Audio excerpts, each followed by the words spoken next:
India and most parts of the world, gender equality is still, an elusive phenomenon.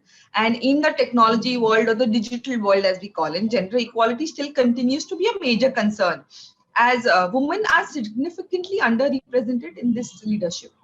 Good evening. I'm your host, Smriti Gandhi, Director, Community Engagement and Executive Editor at Greyhead Media. And Dynamic CIO is back with Breaking the Barriers, Women in Tech and Digital, Episode 8. What we will do today is bring to light the tenacity of the women leaders, how they have pushed the boundaries, found a balance to rise to the top of the technology function, etc. Please note, I am not talking about women empowerment here. No, I am talking about how does a woman cover her journey to the top in this male bastion world or the otherwise masculine world. Today, I have with me Ms. Sanchita Johri, Director, Digital Activation, Media and CRM, Emerging Markets Adidas, and Ekta Ghosh, Chief Digital Officer, WISL Limited, who have broken the glass ceiling and carved out the spaces, in their own, in the otherwise masculine digital world. As Oprah Winfrey says, let excellence be your brand. When you are excellent, you become unforgettable. Doing the right thing, even when nobody knows you're doing the right thing, will always bring the right thing to you.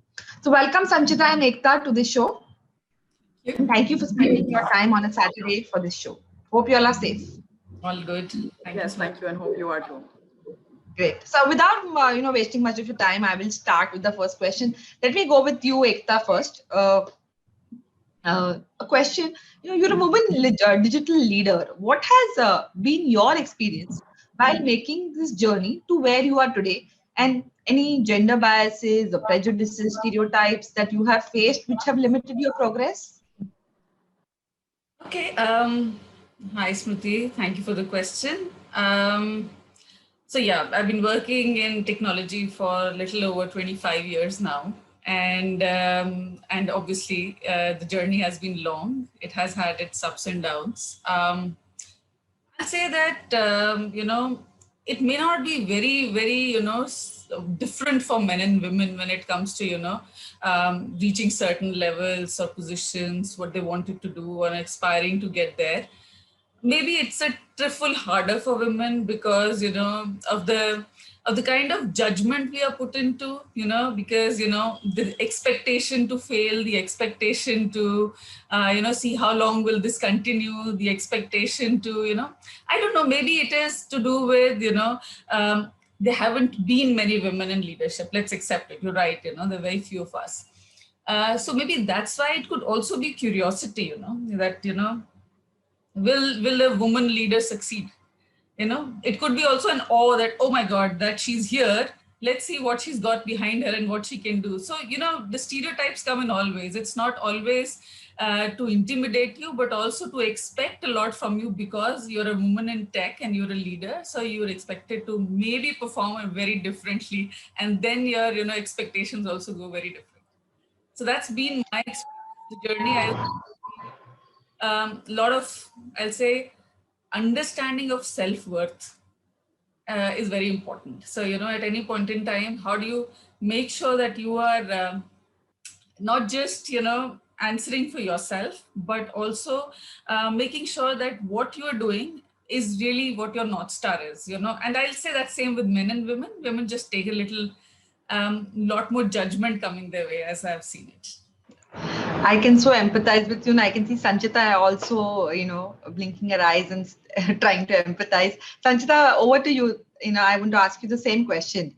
In this, woman digital leader journey, what has been your experience to making this journey where you're today, and your stereotypes, preconceptions, lack of support, things which have limited your progress? You want to share? Yeah, no, thank you, Smriti. And I think Ekta had a 10-year head start in my career. So I have about 15 plus years of experience. And to me, I think while I agree with Ekta and everything that she said, that, there is a certain expectation that comes. But I think that's true for also men and women, right? And I think that women, of course, are underrepresented in leadership positions. And I have a long way to go. So it's not like I've reached the top or anything like that. But I do feel that while it's harder, if you identify the right mentors along the way, it also kind of smoothens out the path. And personally, for my journey, I've had some amazing bosses and amazing mentors. And both the men and women who've been my bosses have been absolutely amazing. So I think that makes all the difference. You have to understand, like Ekta was saying, your self-worth. And I think your compass needs to lie within yourself. So you need to listen to all the information coming your way, but then filter it out and, have your confidence in yourself as the utmost important, and carry on in the way that you would want to kind of carve your path. And along the way, I think very important to identify allies and people who support your journey, people who believe in you, people who've been there, done that, and learn from them as well, right? Because we don't have long enough lives to make all the mistakes ourselves. So you've got to learn from other people's mistakes and see how they've navigated it. And I think one of the things that I've also had is very good women bosses. Like there's this whole thing about she's a woman, what kind of boss is she going to be? I've had some, like the most amazing people that I've had are women, who've actually made me believe that if women support other women rise up the career journey, I think it becomes easier, right? Also, if you inspire other people and guide them along the way, and take on mentors yourself, right? So you've got paid forward. Whatever we've received in terms of guidance and how we've navigated our careers, I think it's also important that once we reach a certain level, we kind of do the same thing for other people who are trying to kind of climb up the ladder. So that would be my, my bit. So both of you stressed on the self-worth, So coming, adding to that question, in reaching this, realizing your self-worth and reaching the level of success that you have, what have you sacrificed, if I may ask, case studies from your personal life, what have you sacrificed personally? Sanchita, we'll continue with you since Sure. we're talking all. Yeah, so let me share a bit of my journey, right? So I grew up in a single parent home because my dad actually passed away when I was 12, my brother was 16. So for me, I didn't have like a choice but to succeed. Like I had to do something with my life, right? Obviously, my mother got married in her late 60s again to a wonderful gentleman, and I'm very close to both of them. And that's one of the reasons I chose to come back during COVID, to be with them. Because I think as you grow in your career, you also realize that one of the the sacrifices, as you call it, I wouldn't call it a sacrifice because it's a choice we make to kind of grow in our career, is the time that we give up with our families, right, or loved ones. So I think that's one of the key things that I think I've had to do, because our careers take us all over the world, and we have to be open to that as we go along the journey. So I was based out of Singapore about 9 months ago, and I was living away from family. So yeah, so I chose to move back to my parents because I didn't want to put a price tag on their peace of mind by being, far away from them at this, very unprecedented time. And I didn't want to be worrying about them across the borders as well, because travel today, you don't know when you can travel, when your loved ones need you. So I think that's one of the things that I've had to do. And the other thing is obviously not being able to find enough time to do the things that you love outside of work. Like I love interior decor, I love travel. And unless your work takes you places, you don't have all the time in the world to kind of pursue your hobbies. So, but yeah, I wouldn't call them sacrifices because these are choices we make and these are trade-offs. I agree with on the first question as well, where I asked you about the prejudices, stereotypes, where you spoke about women mentors. I personally had one, so I kind of understand where you're coming from. And about the sacrifices also, I think, I've in the COVID times and these times, I think it's very important to be with family, after, and you realize this, I think, after losing someone very close to you, or someone getting close, someone really becoming ill or something like that, or you hearing stories from your close people about these, and you realize that, no, I'm so glad that maybe either something's happened or not happened. If it's not happened, you're glad nothing has happened, but I don't want to waste this moment. I so agree with you. I'm sure in this times, a lot of women will agree with what you said. Coming to you, Ekta, your personal sacrifices, if I may ask. Right. So good to know, Sanchita, that where you come from, and everybody has a different start point, and therefore goalposts also vary for everyone, right? So if you ask me a question that what have I sacrificed most, the first thing that comes to my mind is sleep. Because we only have 30 hours in a day, right? And there's so many different things to do. So I think when there are a lot many things to do, what gets caught on is your own personal, at least, relaxations, more than anything else. See, I come from a family which is very different. For me, it was like working was always expected. It was like, what will you do is the question. So, for example, we are two sisters. I'm in IT. My sister is an art director. She works in the field of advertising. She's with Fab India. Both of us have two daughters each. Okay. My elder one is studying chemical. My younger one wants to be a footballer. My mother was an educationist. She still teaches. My mother's sister also was an educationist. She still teaches. My nani and her sister graduated from Lahore University, and they were working when women would not even study. So for me, it was a different goalpost. What will she do that is better than the two generations that have done? So for me, sacrifice, I'll say, has been more about, I would say, to lot to what Sanchita said, the travel that comes. Okay. But thanks to technology, these days you can still continue to be in touch. You don't really miss out the family so much. I do practice my hobbies. I make sure I take out time for that. And maybe that's why on Saturday afternoons, I prefer to cook rather than sleep. So sleep is what I miss. You come from a family of very empowered women. Yes. Is what so great. I mean, that says that, now what do I do which is different and better? No, I mean, it's an inspiration, when you have a family. See, a family support is always very important. Especially, I personally feel that in a woman's career, for her to go up, a family is very important because she leaves her home, and then once she gets married, it's a different ball game altogether.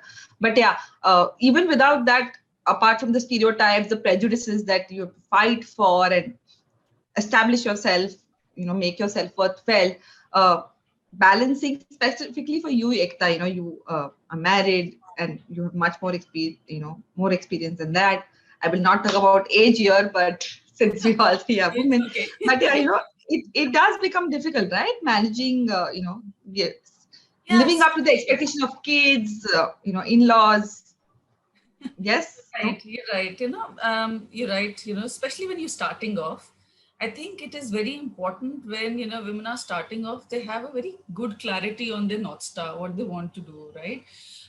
There's some women who really want to go all out and just get a professional career built up very strong, and that's absolutely their choice, to each their own. And some women really think that they want to spend time with family, they want to do 50 different things, they don't want dust on the table, they want to make sure that they get their TV time.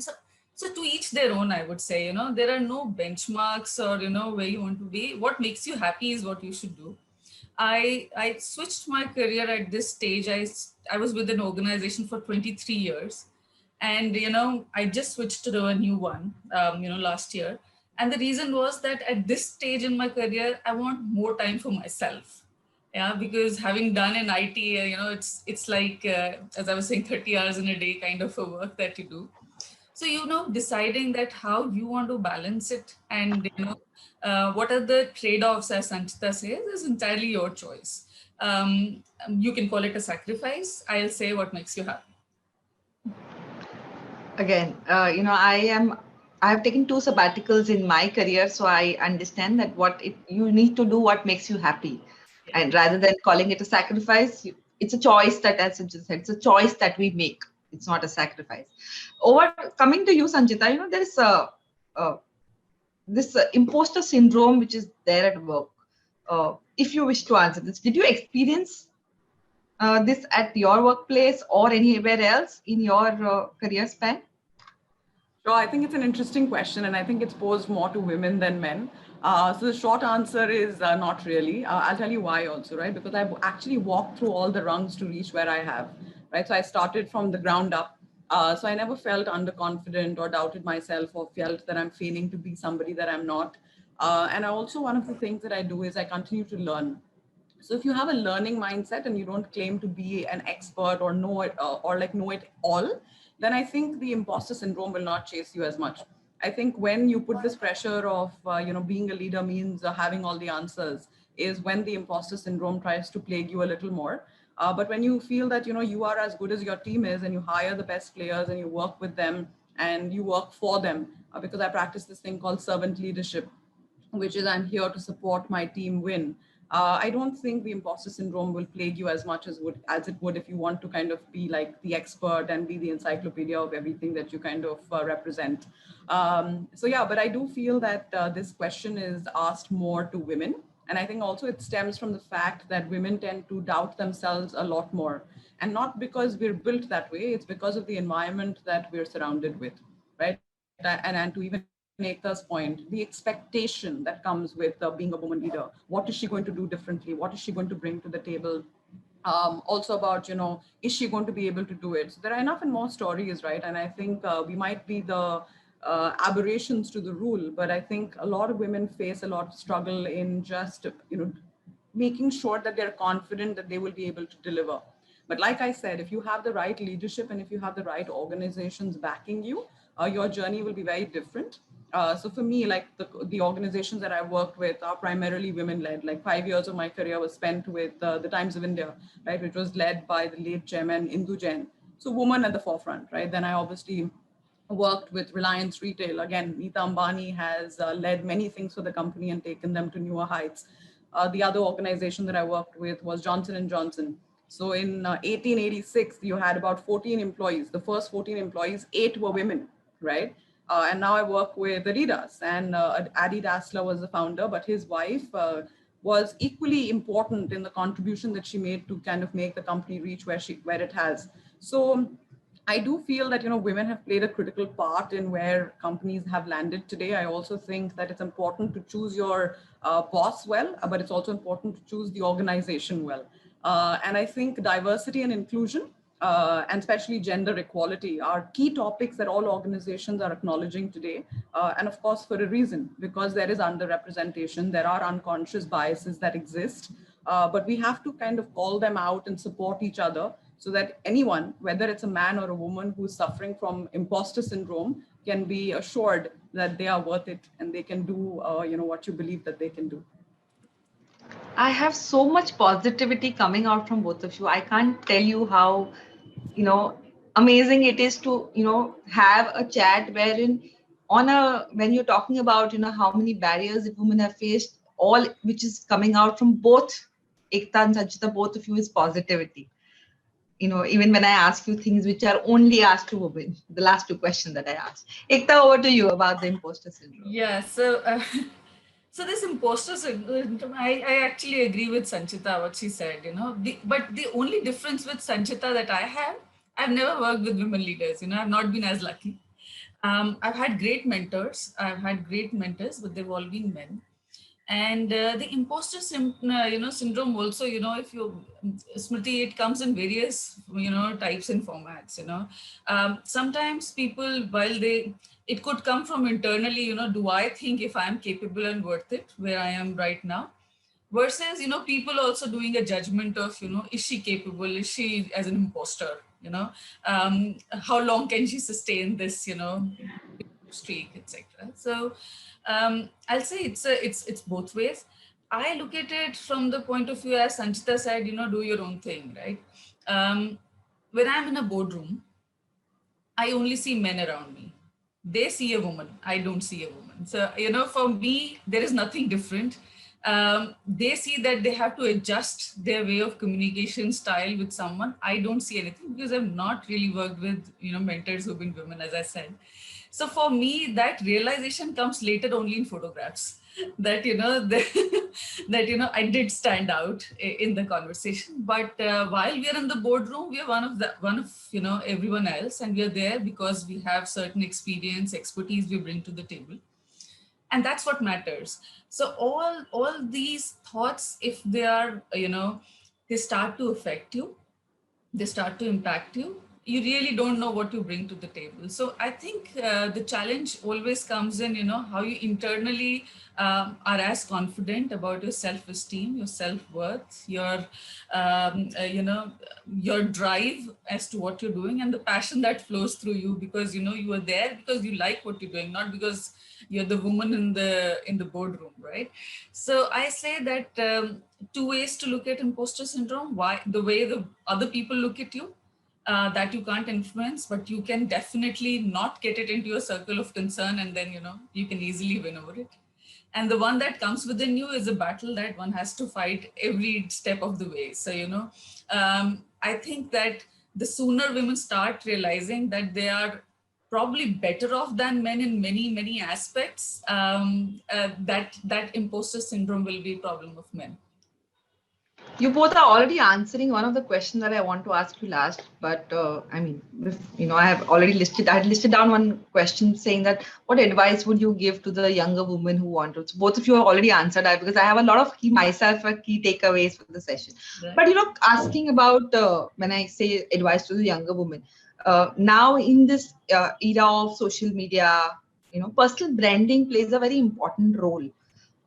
What is your take, and how would you suggest, or what your story, or whatever you want to share on building a personal brand in your organization? Should I go first? Sure. Yeah, You have much more experience than I have. Absolutely. No, I have a story here, so that's why I think I jumped in. Reason being that, when I think this is around 2016, so 5 years ago, I just, at one day I realized, I wanted to take a stock of my situation. Where am I? Where am I going? Have I really discovered my North Star? I had that kind of a, midlife crisis, if you call it, call it 2016. I remember very distinctly, because I'd said that, I've been with this organization for 20 years. I've got everything. I've got to do different types of work, and I've got to build a body of work which was not limited in one area, which was fantastic. But what do I want to do in life, right? So I thought I'll write my CV. It might sound a very cliche, but then I scanned some of the best CVs that I had, come across as interviewing. I pulled together, what it should look like. I pulled together what are the things that I would like to put in my CV, going forward. And I noticed such big glaring gaps that I was, not comfortable with. So I took it actually piece by piece. So I from there said that I lack on these 2, 3 things. If I have to, be in corporate leadership, I need to improve on my 1, 2, 3 areas, be it my expertise, be it my experience, be it, my visibility. So I then started to very cautiously work towards, the CV that I wanted, which, got me to ISB. I did my master's. I had not done my master's till I finished in 2019. And then, I was always in technology, but I was not, coming out and writing a lot. So then I started publishing, writing blogs, and that built that confidence that I wanted in my CV, that, I can push the envelope a little more, because, now I'm feeling confident about where I want it to be. And that helped me. So I think brand building is very linked to identifying where you want to be, and then taking baby steps towards it really, really helps. It requires a lot of courage, to start, studying after you've been in a corporate for a long time at that age. It's really very difficult, is what I feel. Sanchita, you already are working with a big brand. I mean, Adidas is a big brand and a name which is known even by kids. Okay. Kids may not know corporates, but yes, a brand like where you're working is everybody knows about. How do you build a personal brand in such a kind of company? So I think my magic word is be authentic and be yourself. I think people kind of are different at home and different in the workplace, and then you kind of have these two personalities, and you forget to be empathetic, you forget to be kind, and you forget to be a real person. And I think if you kind of continue being those things, I think you'll be able to build a personal brand. To my mind, it's not about just personal brand. It's just my opinion on branding per se. A brand is not necessarily what you tell your consumer it is. It is what your consumers say it is, right? And ultimately, as your journey progresses, it's about the people that you've met, the lives that you've touched. That's what really matters. And I think people talk, right? And what you've done, what you've delivered, I think that carries through the industry. So I think that's one thing. The other thing is like Ekta was saying, you have to identify your North Stars. Where do you want to be? I remember back in the day when I was working with one of the biggest media conglomerates, my key focus was print and television. And I realized that I'd stopped reading the news in the newspaper. I used to know all my headlines on Twitter from the previous night. And I said that, that the company had this thing of we're in the business of aggregating eyeballs for advertisers. And I said, like, look, the eyeballs have shifted to digital. How do I move to digital? So I chose to leave a big job and in a big company. And I wasn't very senior, but I also had like a couple of years of experience. But I said, okay, how do I move into this digital space? So I joined a startup. So everybody in my family was amazed, saying that, how can you leave a stable job and go and join a startup? And I said that, look, it's a football analogy that, about winning football. It's not about knowing where the ball is, but it's where it's going to be. Right. So I think that's about identifying and going to and planning where do you want to go next and where is the industry moving to, where is the world moving to. And to be able to succeed in anything, I think, is about reading. So I think one of my favorite quotes is this thing about, the illiterate of the 21st century are not going to be those who cannot, read or write, but those who cannot learn, unlearn, and relearn. And I think Ekta touched upon it as well, that irrespective of what age you're at, today is the first day of the rest of your life, and you are the protagonist. So you don't have to outsource your decisions or the outcomes of your life to anybody else. There is no hero coming on a horse coming to save you. Be your own hero. Do what you think is right for you. Find the right people who've reached there, learn from their journeys. See if you can get some guidance and mentors and support systems around you as you build and navigate. And I think one of the other things which really helps build a personal brand is you continue to read and network, because you've got to continue to learn and also continue to connect with people, because a lot of people are knowledgeable, but they're like weak on the whole thing about relationships. And I think relationships are what, hold you in good stead when the times are bad. So I think it's a balance. Very nicely said. What you rightly said, Sanchita, digital is the way to go, and now with this pandemic accelerating it across industries, sectors, you name it, and it's there. It's a boom. And digital transformation is a word which I think everybody uses in every interview, every webinar, every discussion, every presentation, you name it, and it's there. How both of you are from that area, and what as I said, you all have already answered my question about what women leaders, what key takeaways that you all have for them, and a lot of has been answered. I would ask you the other question now. Instead of asking what key takeaways can you give them, what do you think will be the major challenges that you foresee that upcoming women, who want to become leaders in this industry specifically, or any industry which is as I said, the male bastion industry, what do you think are the major challenges that you foresee that they will have, if any? So Ekta, you want to go first? Okay. To my mind, Smriti, the way, you rightly said, the way digital is becoming central, I think it is very important to also understand what digital means, right? So digital, to me, is coming close to, there was a very technology-centric era when we are going very automated and stuff like that. Digital is when it starts coming back to the heart, when it starts coming back to the human, when you add the human touch to technology, right? When you build the empathy, when you have more mindfulness, the new I'll say, all the trends that are coming up, the new organizations that are making it big, the new leaders who are making it big are empathetic leaders, right? So where else will you get it more than with women, right? So I think it's a challenge for men to be able to, in the way the industry is going, when digital becomes very central to everything, how you add a human touch to technology, how you get your left and right brain to work together, how do you infuse technology with creativity, comes naturally to them, if you ask me, right? We all are so good at doing the improvisations at home every day that we really know how to fix situations. We all also know that how to foresee situations. We are better at handling data. We are better at analytics. We have done it all our lives. So I think future is for women. So I feel that it's going to be more challenging for men to how to build the empathy as they go forward. That's how I see it. That's, as I said earlier also, I can see only positivity coming out of the situation. Sanchita, your take on it. Yeah, I mean, I agree with Ekta. I think it's going to be a challenge about the entire organization taking all its force along, right, and not discriminating between whether you're a man or a woman. And I think that's the big challenge. One of the other things that I would like to call out also, because it's a real thing, which is, I think, an impending thing which will come in the future, is all organizations have woken up to the fact that they're underrepresented in women leadership, right? And sometimes you hear these snide comments saying maybe you got the job because you're a woman, right? And I think those are some of the challenges that the next generation might face. But like I said, you can hear everything that people have to say. Sometimes feedback is a gift, but your center of peace and your center of confidence needs to lie within yourself.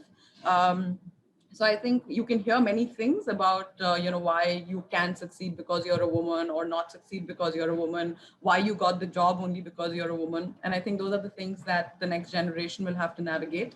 Apart from what Ekta said, I think the men force will have to also become open to not discriminating between, whether it's a woman in the room or not. I've had the privilege of working with some of the best organizations where it's not been rampant. But of course, even these organizations have a key focus on building women leadership. So as you go along, you'll have these challenges which are not just within the organization, but also outside, because now ultimately women need to manage a home, also a workplace, as do men.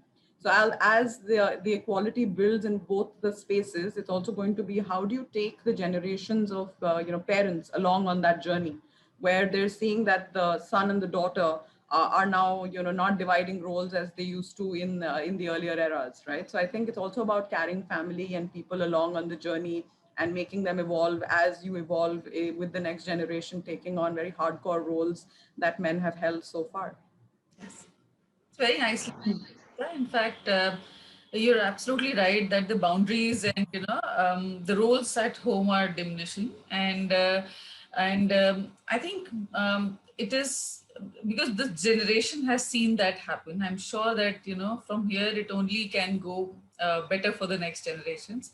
I believe that there's a lot more, I'll say, acceptability and I'll say welcoming of women when they get married to continue to work, which I think was something when I was, probably, 10, 15 years down the line when I was working. I remember it used to be a struggle, but now women have different kind of challenges. But I feel that, the challenges now are more about, how we can balance and men are absolutely, I believe that, they're acceptant of the fact that there's going to be working women, there's going to be, a different set of logistics compared to how it was when they were growing up.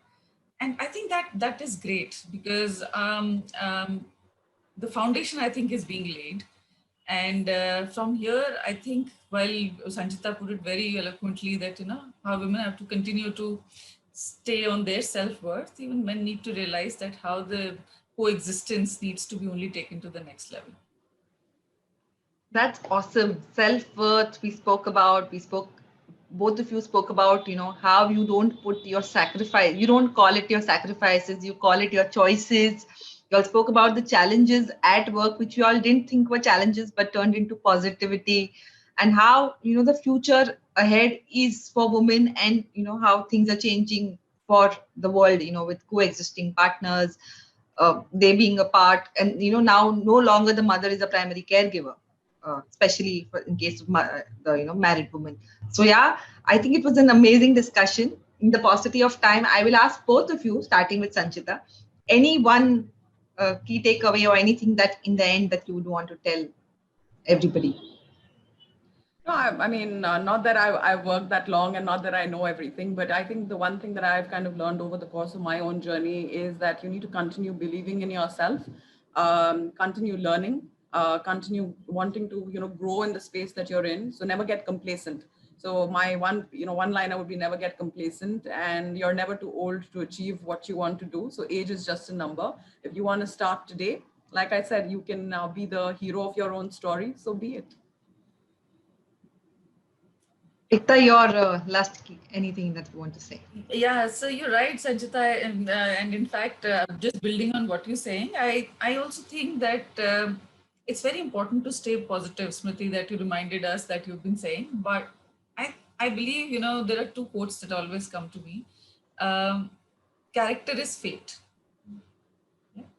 If you stay, you know, build your character the way you want, your future, your career, your fate will turn out to be just as you want it to be. So, you know, I really believe in that. And I also believe that attitude really attracts life. So your attitude is what you get, you know. It's again, you know, a frame of mind, your acceptance of where you are, the choices you make, and you stay happy in those choices and not have regrets, as I would say, would be something I leave my thoughts with. Thank you. Again, I'll repeat, coming to the end of a positively and a very dynamic conversation with Ekta and Sanchita. Thank you so much for your time. And I had I had so many key takeaways for this session. I can't tell you, but thank you for this, you know, opening your heart out and, you know, just spreading all your messages across to all the women who want to go to the top. I'm sure they all are inspired. Thank you so much. Thank you for having us here, Smriti, and pleasure interacting with you, Sanchita. It was great. Likewise, Ekta. Thank you.